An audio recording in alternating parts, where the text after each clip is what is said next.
പറയാനുള്ള ഹദീസ് മനസ്സിലാക്കാതെയല്ല പറഞ്ഞത്.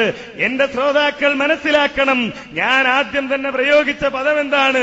ലോകത്തുള്ള ആർക്കും അവരുടെ പ്രശ്നങ്ങൾ പറയാനും അത് പരിഹരിക്കാനും ഉള്ള തെളിവാണ് ഈ ഹദീസ് എന്ന് പറഞ്ഞിട്ടുണ്ടോ എന്നാണ്. ഉണ്ടെങ്കിൽ അത് വിശദീകരിക്കേണ്ടിയിരുന്നു. വിശദീകരിച്ചിട്ടില്ല. വിശദീകരണത്തിൽ ചോദ്യത്തിൽ അത് കാണാത്തത് കൊണ്ട് തന്നെ മറുപടി പറയേണ്ട ബാധ്യത നമ്മെ സംബന്ധിച്ചിടത്തോളം ഇല്ല.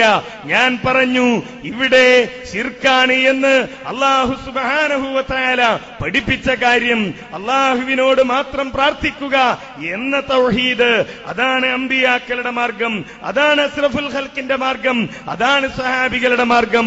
അതിന് വിരുദ്ധമായ ഒരു തെളിവായി ഇത് ഹാജരാക്കാൻ കഴിയുമോ? പ്രാമാണികമായി, അങ്ങനെ പ്രാമാണികമായ തെളിവായി ഹാജരാക്കിയാലേ അതിന് മറുപടി പറയേണ്ട ബാധ്യതയുള്ളൂ. പ്രമാണബന്ധിതമായി നാം വ്യവസ്ഥയിൽ എഴുതിയതുപോലെ ഇത് തെളിയിച്ചാലേ ആ ചോദ്യത്തിന് മറുപടി പറയേണ്ട ബാധ്യത എനിക്കുള്ളൂ.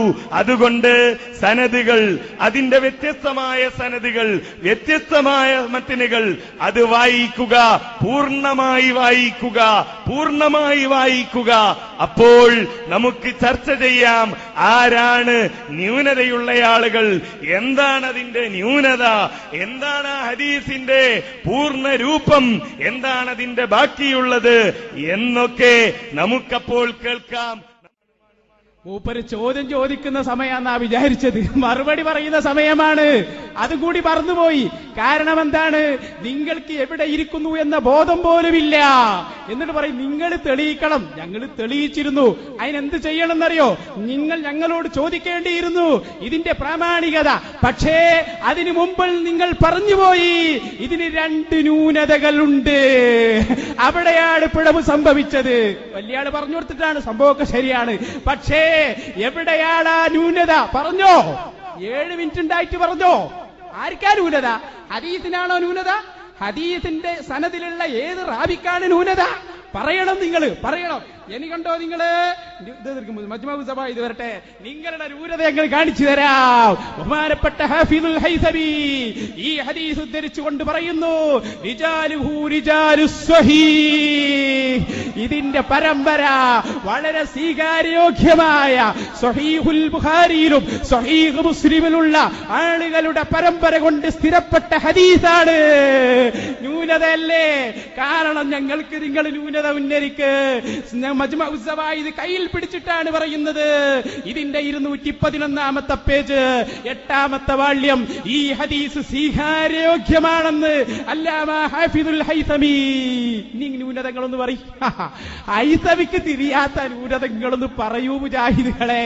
നിങ്ങളെ വെള്ളം കുടിപ്പിച്ചേ വിടൂ. നിങ്ങളെന്തിനാ പറഞ്ഞത് ന്യൂനത ഉണ്ട്? ഞങ്ങൾ തെളിയിച്ച നീന്നല്ലോ. മൂപ്പര് പറയാം, സനത് നിങ്ങൾ വായിക്കി, മത്തി നിങ്ങൾ വായിക്കി, ഞങ്ങൾ പറഞ്ഞുതരാം. പിന്നെ ആദ്യം അത് പറഞ്ഞാൽ മതിയായിരുന്നല്ലോ. നിങ്ങളെന്തിനാണ് 2 ന്യൂനത ഉണ്ട് എന്ന് പറഞ്ഞത്? പച്ചക്കളവല്ലേ അത്? പച്ചക്കളവ്. ഹദീസിന് 2 ന്യൂനതയുണ്ട് എന്ന് ആലുവ സംവാദത്തിൽ വന്ന് പച്ചക്കള്ളം. കദ്ദാബൂന അഷ്റഫുൽ ഖൽഖ് മുഹമ്മദുർ റസൂലുള്ളാഹി. എന്നിട്ട് പറയാ, നിങ്ങൾ വ്യവസ്ഥ ഒന്നുകൂടി വായിക്കണം. പ്രമാണങ്ങൾ ഖുർആൻ, സ്വഹീഹായ ഹദീസ്, അല്ലെ ഇജ്മാ, ഖിയാസ്. അങ്ങനെയുണ്ടോ? സ്വഹീഹായ ഹദീസ് പറഞ്ഞാൽ പിന്നെ ഒരു പണ്ഡിതന്റെ വാക്ക് കൂടി വേണം. എവിടെ വ്യവസ്ഥയിലുള്ളത്? അത് ഞങ്ങൾ തെളിയിച്ചു തരാം, ഓരോന്നും പറഞ്ഞു തരാം. പക്ഷേ 2 ന്യൂനതകളുണ്ട് എന്ന പൊട്ടപ്പോയത്വം, സക്കറിയാ സലായിയുടെ ഭാഷയിൽ പറഞ്ഞാൽ പൊട്ടന്മാരെ എന്ന് വിളിക്കേണ്ട സ്ഥലമാണ്. പക്ഷെ ഞാനത് വിളിക്കുന്നില്ല. ഖുർആനിനെതിരാ ഹദീസോ റസൂലുള്ളാഹിക്ക് തിരിയാത്ത ഖുർആനോ?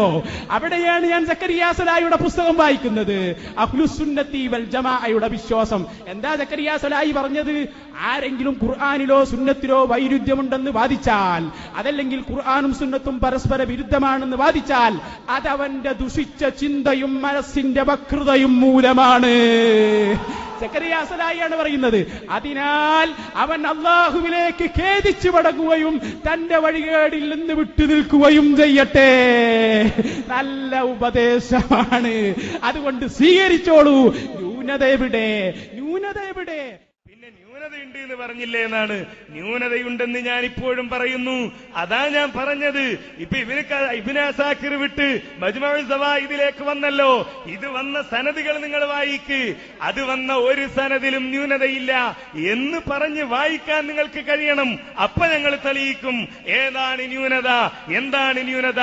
ഞാൻ അപ്പോഴും പറഞ്ഞു, നിങ്ങൾ വായിക്കാത്ത സനദുണ്ടെങ്കിൽ നിങ്ങൾ അതുമായി ബന്ധപ്പെട്ട് വന്ന സനദുകൾ അത് മുഴുവൻ വായിച്ച് അതിലൊന്നും ന്യൂനതയില്ല എന്ന് നിങ്ങൾ തെളിയിച്ചാൽ ന്യൂനതയുണ്ടെന്ന് ഞങ്ങൾ പറഞ്ഞ സനദ് ഏതാണെന്ന് ഞങ്ങൾ തെളിയിക്കും.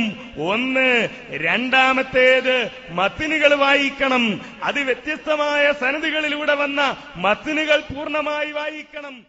അതാണ് വിശദീകരിക്കാൻ കഴിയാത്തത്. നിങ്ങൾ വിശദീകരിച്ചാൽ, സനദുകൾ വിശദീകരിച്ചാൽ, മത്നുകൾ വിശദീകരിച്ചാൽ ന്യൂനത എന്തെന്ന് അപ്പോൾ പറയും. അതിനു മുമ്പായി ഇത് ഇസ്തിഗാസക്ക് തെളിവാണ്. ലോകത്തെല്ലാവർക്കും അള്ളാഹുവിന്റെ റസൂലിനോട് ചെന്ന് സഹായം തേടാനുള്ള തെളിവാണെന്ന് നമ്മുടെ വിഷയവുമായി ബന്ധപ്പെട്ട വാദത്തിൽ മുജാഹിദുകൾക്ക് വിരുദ്ധമായ തെളിവായി പ്രാമാണികരായ പണ്ഡിതന്മാർ വിശദീകരിച്ചിട്ടുണ്ടെങ്കിൽ അതുകൂടി പറയേണ്ട ബാധ്യതയുണ്ട്. ഒച്ചട്ടത് കൊണ്ടൊന്നും ന്യൂനതയാവൂല മൗലവി. ന്യൂനത എവിടെയെന്നാണ് ചോദിച്ചത്. നിങ്ങൾ പറഞ്ഞു കുടുങ്ങിയതല്ലേ.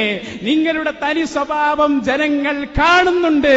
അൽഹംദുലില്ലാഹ്, ഈ സംവാദത്തിൽ വെച്ച് ജനങ്ങൾക്കത് കേൾപ്പിക്കാൻ കഴിഞ്ഞു. ഇപ്പൊ മൂപ്പര് ലാസ്റ്റ് പറഞ്ഞ എന്താ, സനദ് വായിച്ചാൽ ന്യൂനത പറയാം. എന്നാൽ കേട്ടോടൂ, അതും വായിക്കാൻ പോവുകയാണ്. നിങ്ങളെ വിടുന്നില്ല. ഇബ്നു അസാക്കിർ വിട്ടിട്ടില്ല. അതുമുണ്ട്, മജ്മുഉ സവായിദുമുണ്ട്. കൂടുക. ഇനിയും കേട്ടോ. ഇതേതാണ് കിതാബ് എന്നറിയോ? മുസ്നദ് അബൂ യഅ്ല. ആരുടെ കിതാബാണ്? മഹാനായ ഇമാം അബൂ യഅ്ല, ഹിജ്റ 307 വഫാത്തായ മഹാൻ. ബഹുമാനപ്പെട്ടവരുടെ മുസ്നദാണ് എന്റെ കയ്യിൽ. ഇതിലിതാ ഈ ഹദീസ് 6553 ഹദീസായി അതാ കൊണ്ടുവരുന്നു. എന്നിട്ട് പറയുന്നു, നിങ്ങളെന്താ പറഞ്ഞത്? ലാ ഇലാഹ ഇല്ലല്ലാഹ് മുഹമ്മദുർ റസൂലുള്ളാഹ് എന്ന് വിശ്വസിക്കുന്ന ആൾ റസൂലുള്ളാഹിന്റെ ഖബറിന്റെ സമീപത്ത് വന്ന് ഉത്തരം ചെയ്യുമെന്ന് പറയില്ല എന്നല്ലേ? എന്ന് ഉത്തരം ചെയ്യും, ഉത്തരം കിട്ടുമെന്ന വിശ്വാസത്തിൽ വിളിക്കുകയില്ല, അത് ശിർക്കാണ് എന്നല്ലേ? നിങ്ങളെ വാദമാണ് പൊടിഞ്ഞിരിക്കുന്നത്. എന്താണ് കേട്ടോ? ഹദ്ദസനാ അഹ്മദ് ഇബ്നു ഈസ. എന്താണ് കുഴപ്പം? അഹ്മദ് ഇബ്നു ഈസക്ക് എന്താണ് കുഴപ്പം? ഹദ്ദസനാ ഇബ്നു വഹബ്. രണ്ടാമത്തെ ആൾ ഇബ്നു വഹബിന് എന്താണ് കുഴപ്പം? അബൂ സുഹർ. എന്താണ് അബൂ സുഹറിന് കുഴപ്പം? അന്ന സഈദുൽ മഖ്ബുരി. എന്താണ് സഈദുൽ മഖ്ബുരിക്ക് കുഴപ്പം? അഖ്ബറഹു അന്നഹു സമിഅ അബൂ ഹുറൈറ റളിയല്ലാഹു അൻഹു. അപ്പൊ അബൂ ഹുറൈറ തങ്ങൾക്ക് കുഴപ്പമുണ്ടോ? നിങ്ങൾ പറയണം. രണ്ട് ന്യൂനതയില്ലേ? എവിടെ ന്യൂനത? രണ്ട് പോയിട്ട് ഒരു പൊട്ടെങ്കിലും തെളിയിക്കാൻ കഴിഞ്ഞോ നിങ്ങൾക്ക്? ഇനി മൗലവി പറയണം, നിങ്ങളുടെ സനദിൽ കുഴപ്പമുണ്ട് എന്നല്ലേ? അഹ്മദ് ഇബ്നു ഈസക്ക് എന്താണ് കുഴപ്പം? ഇബ്നു വഹബിന് എന്താണ് കുഴപ്പം? അബൂ സുഹറിന് എന്താണ് കുഴപ്പം? നിങ്ങൾ നോക്കൂ, ഇതൊക്കെ പഠിച്ച പണ്ഡിതന്മാരാണ്. റിജാലുഹു റിജാലു സ്വഹീഹ് എന്നാണ് പറഞ്ഞത്. അതുകൊണ്ട് എന്താണ് സഈദുൽ മഖ്ബുരിക്ക് കുഴപ്പം? ഈ സനദിലുള്ള ആർക്കാണ് പ്രശ്നം? ഇതാണ് പ്രാമാണികപരമായി നിങ്ങളെ മുട്ടുകുത്തിക്കുക എന്ന് പറയുന്നത്. നിങ്ങൾ ബേജാറായിട്ട് കാര്യമില്ല. നിങ്ങൾ മനസ്സിലാക്കി. താരീഖ് ഇബ്നു അസാക്കിർ വായിച്ചപ്പോ വളരെ സന്തോഷമായി. ഓ, ഇതേതോ ഒരു ചരിത്ര കിതാബ്, അതികളെ കൊടുക്കാൻ വേണ്ടി കുടുങ്ങി. നിങ്ങൾ ന്യൂനത ഉണ്ട് എന്ന് പറഞ്ഞു, തെളിയിക്കാൻ കഴിഞ്ഞോ? ഇവ പറഞ്ഞു സനദ് വായിച്ചാൽ. സനദ് ഞാൻ വായിച്ചു തന്നു. ഹദ്ദസനാ അഹ്മദ് ഇബ്നു ഈസ ഹദ്ദസനാ ഇബ്നു വഹബ് അൻ അബീ സുഹർ അന്ന സഈദുൽ മഖ്ബുരി റളിയല്ലാഹു അൻഹു എന്ന് പറഞ്ഞിട്ട് അന്നഹു സമിഅ അബൂ ഹുറൈറ. അബൂ ഹുറൈറ റളിയല്ലാഹു അൻഹു പറയുന്നതായി ഞാൻ കേട്ടു എന്ന് പറഞ്ഞിട്ട് നമ്മുടെ വിഷയം അതിലുണ്ട്. നിങ്ങൾ പറഞ്ഞത് എന്താണ്? ഇപ്പോൾ ഓതിയല്ലോ, ഇൻ തദ്ഊഹും, നിങ്ങൾ അവരെ വിളിച്ചാൽ അവർ കേൾക്കൂല, കേട്ടോല ഉത്തരം ചെയ്യൂല. ഞങ്ങളതന്നെ പറയുന്നു. അതില് അമ്പിയാക്കൾ ഔലിയാക്കൾ പെടൂല. എന്തുകൊണ്ട്? അമ്പിയാക്കളുടെ നേതാവായ മുഹമ്മദുർ റസൂലുള്ളാഹി പറയാണെന്ത്? നിങ്ങൾ എന്നെ വിളിച്ചാൽ ഞാൻ ഉത്തരം ചെയ്യും. നിങ്ങൾ എന്റെ ഖബറിന്റെ സമീപത്തുനിന്ന് വിളിച്ചാൽ ഞാൻ ഉത്തരം ചെയ്യും. നിങ്ങൾ എന്താ പഠിപ്പിച്ചത്? ഇവരുടെ നിങ്ങൾ പറയുന്നത് അവർ കേട്ടാലും ഉത്തരം ചെയ്യൂല, കേൾക്കുമെന്ന് മാത്രമല്ല ഞാൻ ഉത്തരം ചെയ്യുമെന്ന് മുഹമ്മദുർ റസൂലുള്ളാഹി.